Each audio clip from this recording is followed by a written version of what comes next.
Elçi geldi. Kim geldi? Seva gelir. Dəqiq bilirsən? Ama gözümle gördüm. Neyim hala? Neyim hala?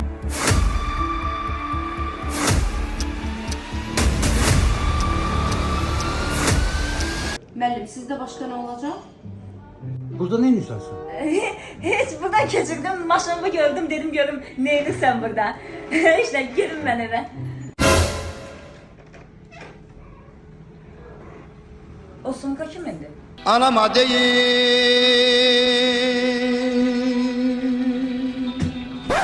Geç kavga sende. Bu kız kim diye için? Bu kız kim diye için? Canım çıkar bir de beni yıkmasın. Çek. Kardeşim. Kardeşim. Böyle koyayım sen. Kardeşim sağ ol be sen. Ben vəziyyətdən sonra ikənə bunu verərsən qıza, mən qaçdım. Amma pis vurdu ya, alçaq.